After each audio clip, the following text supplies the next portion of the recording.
ಈ ಬಾರಿ ರಾಜ್ಯದ ಹಲವು ಜಿಲ್ಲೆಗಳಲ್ಲಿ ಮಳೆ ಕೈಕೊಟ್ಟಿದೆ. ಬಿತ್ತಿದ ಬೆಳೆಗಳು ಕಣ್ಮುಂದೆಯೇ ಒಣಗ್ತಿವೆ. ಈ ಬೆನ್ನಲ್ಲೇ ಈಗ ಕರ್ನಾಟಕ ಸರ್ಕಾರ ಮಹತ್ವದ ನಿರ್ಧಾರ ತೆಗೆದುಕೊಂಡಿದೆ. ಒಂದು ವೇಳೆ ನಿಮ್ಮ ತಾಲೂಕನ್ನ ಬರಪೀಡಿತ ಅಂತ ಘೋಷಣೆ ಮಾಡಿದ್ರೆ ರೈತರಿಗೆ ಪ್ರತಿ ಹೆಕ್ಟೇರ್ಗೆ ಗರಿಷ್ಠ 22,500 ರೂಪಾಯಿವರೆಗೆ ಬೆಳೆ ಹಾನಿ ಪರಿಹಾರ ಸಿಗುವ ಸಾಧ್ಯತೆ ಇದೆ. ಆದ್ರೆ ಈ ಹಣ ಪ್ರತಿಯೊಬ್ಬ ರೈತರಿಗೂ ಸಿಗಲ್ಲ. ಇದಕ್ಕೆ ಸರ್ಕಾರ 4 ಮುಖ್ಯ ನಿಯಮಗಳನ್ನು ಮಾಡಿದೆ. ಹಾಗಾದ್ರೆ ಆ ನಿಯಮಗಳು ಏನು? ನಿಮ್ಮ ತಾಲೂಕು ಆ ಲಿಸ್ಟ್ ನಲ್ಲಿ ಇದೆಯಾ? ಹಣ ನಿಮ್ಮ ಖಾತೆಗೆ ಯಾವಾಗ ಬರುತ್ತೆ? ನೀವು ಈಗಿನಿಂದಲೇ ಏನ್ ಮಾಡಬೇಕು? ಎಲ್ಲವನ್ನ ಈ ವಿಡಿಯೋದಲ್ಲಿ ಡೀಟೇಲ್ ಆಗಿ ಹೇಳ್ತೀನಿ. ವಿಡಿಯೋವನ್ನ ಕೊನೆ ತನಕ ಮಿಸ್ ಮಾಡದೆ ನೋಡಿ. ಅದಕ್ಕೂ ಮುನ್ನ ನೀವು ಕೂಡ ರೈತರಾಗಿದ್ರೆ ಅಥವಾ ರೈತರ ಮಕ್ಕಳಾಗಿದ್ರೆ ತಪ್ಪದೆ ಒಂದು ಲೈಕ್ ಕೊಟ್ಟು ನೀವು ಯಾವ ಭಾಗದ ರೈತರು ಅಂತ ಕಮೆಂಟ್ ಮಾಡಿ. ಹಾಗೆ ನೀವಿನ್ನು ನಮ್ಮ ಚಾನೆಲ್ಗೆ ಸಬ್ಸ್ಕ್ರೈಬ್ ಆಗಿಲ್ಲ ಅಂದ್ರೆ ಈಗಲೇ ಸಬ್ಸ್ಕ್ರೈಬ್ ಮಾಡಿ, ಪಕ್ಕದಲ್ಲಿ ಬರುವ ಬೆಲ್ ಮೇಲೆ ಕ್ಲಿಕ್ ಮಾಡಿ. ಸ್ನೇಹಿತರೆ, ಪ್ರಸ್ತುತ ಪರಿಸ್ಥಿತಿ ನೋಡಿದ್ರೆ ರಾಜ್ಯದ ಹಲವೆಡೆ ಇನ್ನೂ ಬಿತ್ತನೆಯೇ ಆಗಿಲ್ಲ. ಇನ್ನು ಕೆಲವು ಕಡೆ ಬಿತ್ತನೆ ಮಾಡಿರೋ ಬೆಳೆಗಳು ನೀರಿಲ್ಲದೆ ಒಣಗಿ ಹೋಗ್ತಿವೆ. ರೈತರು ತಂದ ಬಂಡವಾಳ ಕೂಡ ಸಿಗದೆ ಕಣ್ಣೀರು ಹಾಕ್ತಿದ್ದಾರೆ. ಇದನ್ನ ಗಂಭೀರವಾಗಿ ಪರಿಗಣಿಸಿರೋ ಮುಖ್ಯಮಂತ್ರಿಗಳು ಮತ್ತು ಉಪಮುಖ್ಯಮಂತ್ರಿಗಳು ಎಲ್ಲ ಜಿಲ್ಲಾಧಿಕಾರಿಗಳಿಗೆ 1 ವಾರದ ಒಳಗಾಗಿ ಬರ ಸಮೀಕ್ಷೆ ಮುಗಿಸಿ ರಿಪೋರ್ಟ್ ಕೊಡಬೇಕು ಅಂತ ಆರ್ಡರ್ ಮಾಡಿದ್ದಾರೆ. ಅಧಿಕೃತ ಮಾಹಿತಿ ಪ್ರಕಾರ ರಾಜ್ಯದ ಒಟ್ಟು 239 ತಾಲೂಕುಗಳ ಪೈಕಿ ಬರೋಬ್ಬರಿ 121 ತಾಲೂಕುಗಳಲ್ಲಿ ತೀವ್ರ ಮಳೆ ಕೊರತೆ ಕಾಣಿಸಿಕೊಂಡಿದೆ.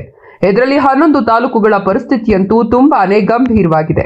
ಅಧಿಕಾರಿಗಳು ಪ್ರತಿ ತಾಲೂಕಿಗೆ ಭೇಟಿ ನೀಡಿ ಮಳೆ ಕೊರತೆ ಮತ್ತು ಬೆಳೆ ಹಾನಿಯ ಕಂಪ್ಲೀಟ್ ರಿಪೋರ್ಟ್ ರೆಡಿ ಮಾಡ್ತಿದ್ದಾರೆ. ನಿಮ್ಮ ತಾಲೂಕನ್ನ ಬರಪೀಡಿತ ಅಂತ ಘೋಷಿಸಬೇಕಾದ್ರೆ ಸರ್ಕಾರ ಮುಖ್ಯವಾಗಿ 4 ಮಾನದಂಡಗಳನ್ನ ಚೆಕ್ ಮಾಡುತ್ತೆ. ಆ 4ರಲ್ಲಿ ಕನಿಷ್ಠ 3 ನಿಯಮಗಳು ಮ್ಯಾಚ್ ಆದ್ರೆ ಮಾತ್ರ ಅದನ್ನ ಅಧಿಕೃತವಾಗಿ ತೀವ್ರ ಬರಪೀಡಿತ ಪ್ರದೇಶ ಅಂತ ಕನ್ಸಿಡರ್ ಮಾಡ್ತಾರೆ. ಒಂದು ವೇಳೆ 2 ನಿಯಮ ಮ್ಯಾಚ್ ಆದ್ರೆ ಮಧ್ಯಮ ಬರ ಅಂತ ಘೋಷಿಸ್ತಾರೆ. ಆ 4 ನಿಯಮಗಳು ಯಾವುವು ಗೊತ್ತಾ? ಮೊದಲನೆಯದ್ದು ಮಳೆಯ ಪ್ರಮಾಣ. ಅಂದ್ರೆ ಸಾಮಾನ್ಯ ಮಳೆಗಿಂತ 60% ಕಡಿಮೆ ಮಳೆಯಾಗಿರಬೇಕು, ಅಥವಾ ಬೆಳೆ ಬೆಳೆಯುವ ಸಮಯದಲ್ಲಿ ಸತತ 3 ವಾರಗಳ ಕಾಲ 1 ಹನಿ ಮಳೆಯೂ ಬಿದ್ದಿರಬಾರದು. ಎರಡನೆಯದ್ದು ಕೃಷಿ ಪರಿಸ್ಥಿತಿ. ಅಂದ್ರೆ ಆ ಭಾಗದ ಒಟ್ಟು ಜಮೀನಿನಲ್ಲಿ 75% ಕಡಿಮೆ ಬಿತ್ತನೆಯಾಗಿದ್ರೆ ಅಥವಾ ಮಣ್ಣಿನಲ್ಲಿ ತೇವಾಂಶ ಸಂಪೂರ್ಣ ಕಡಿಮೆಯಾಗಿದ್ರೆ ಇದನ್ನ ಬರದ ಲಕ್ಷಣ ಅಂತಾರೆ. ಮೂರನೆಯದ್ದು ಜಲವಿಜ್ಞಾನ. ಅಂದ್ರೆ ಜಲಾಶಯಗಳಲ್ಲಿ ನೀರಿನ ಮಟ್ಟ ಮತ್ತು ಅಂತರ್ಜಲ ಮಟ್ಟ ಕಳೆದ 10 ವರ್ಷಗಳ ಸರಾಸರಿಗಿಂತ ಗಣನೀಯವಾಗಿ ಕುಸಿದಿರಬೇಕು.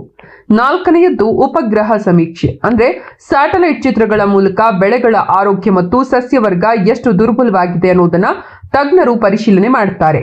ಈಗ ನಿಮ್ಮ ಮನಸ್ಸಿನಲ್ಲಿರೋ ದೊಡ್ಡ ಪ್ರಶ್ನೆ ಅಂದ್ರೆ ನಮಗೆ ಎಷ್ಟು ಪರಿಹಾರ ಸಿಗುತ್ತೆ ಮತ್ತು ಯಾವಾಗ ಸಿಗುತ್ತೆ, ಹೌದಲ್ವಾ? ಸ್ನೇಹಿತರೆ, ಕಳೆದ ಬಾರಿ ಅಂದ್ರೆ 2023ರಲ್ಲಿ ರಾಜ್ಯದ 223 ತಾಲೂಕುಗಳನ್ನ ಬರಪೀಡಿತ ಅಂತ ಘೋಷಿಸಲಾಗಿತ್ತು. ಆಗ ಸರ್ಕಾರ ರೈತರಿಗೆ ಕೊಟ್ಟ ಪರಿಹಾರ ಹೀಗಿತ್ತು: ಮಳೆಯಾಶ್ರಿತ ಜಮೀನಿಗೆ ಪ್ರತಿ ಹೆಕ್ಟೇರ್ಗೆ 8,500, ನೀರಾವರಿ ಜಮೀನಿಗೆ ಪ್ರತಿ ಹೆಕ್ಟೇರ್ಗೆ 17,000, ತೋಟಗಾರಿಕೆ ಬೆಳೆಗಳಿಗೆ ಪ್ರತಿ ಹೆಕ್ಟೇರ್ಗೆ ಗರಿಷ್ಠ 22,500ವರೆಗೆ ಪರಿಹಾರ ನೀಡಲಾಗಿತ್ತು.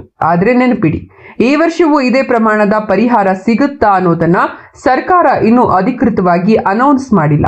ಹಾಗಾಗಿ ಸೋಷಿಯಲ್ ಮೀಡಿಯಾದಲ್ಲಿ ಬರುವ ಸುಳ್ಳು ವದಂತಿಗಳನ್ನ ನಂಬೇಡಿ. ಮತ್ತೊಂದು ಮುಖ್ಯ ವಿಷಯ, ಬರ ಘೋಷಣೆಯಾದ ತಕ್ಷಣವೇ ಖಾತೆಗೆ ದುಡ್ಡು ಬರಲ್ಲ. ಮೊದಲು ಸಮೀಕ್ಷೆ ಮುಗಿಬೇಕು, ಆ ವರದಿ ಕೇಂದ್ರ ಸರ್ಕಾರಕ್ಕೆ ಹೋಗಬೇಕು. ಅಲ್ಲಿಂದ ಅಪ್ರೂವಲ್ ಸಿಕ್ಕಿ ಫಂಡ್ ರಿಲೀಸ್ ಆದ್ಮೇಲೆ ಮಾತ್ರ ನಿಮ್ಮ ಅಕೌಂಟ್ಗೆ ಡೈರೆಕ್ಟ್ ಆಗಿ ಹಣ ಜಮೆ ಆಗುತ್ತೆ.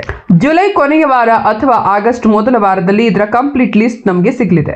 ಕೊನೆಯದಾಗಿ ರೈತ ಬಾಂಧವರೇ, ನೀವು ಈಗಿನಿಂದಲೇ ಒಂದು ಪ್ರಮುಖ ಕೆಲಸ ಮಾಡಬೇಕು. ಅದೇನಪ್ಪಾ ಅಂದ್ರೆ, ನಿಮ್ಮ ಜಮೀನಿನಲ್ಲಿ ಮಳೆ ಇಲ್ಲದೆ ಬೆಳೆ ಒಣಗ್ತಿದ್ರೆ ಅದರ ಫೋಟೋ ಮತ್ತು ವಿಡಿಯೋಗಳನ್ನ ಮೊಬೈಲ್ನಲ್ಲಿ ಜಾಗರೂಕತೆಯಾಗಿ ತೆಗೆದಿಟ್ಕೊಳ್ಳಿ. ನಿಮ್ಮ ಪಹಣಿ, ಆಧಾರ್ ಕಾರ್ಡ್, ಬ್ಯಾಂಕ್ ಖಾತೆ ಮತ್ತು ಫ್ರೂಟ್ಸ್ ಐಡಿ ಎಲ್ಲವೂ ಸರಿಯಾಗಿದೆಯಾ ಅಂತ ಒಮ್ಮೆ ರೀಚೆಕ್ ಮಾಡ್ಕೊಳ್ಳಿ. ಅಧಿಕಾರಿಗಳು ಬೆಳೆ ಸಮೀಕ್ಷೆಗೆ ಬಂದಾಗ ಸರಿಯಾದ ಮಾಹಿತಿಯನ್ನೇ ನೀಡಿ.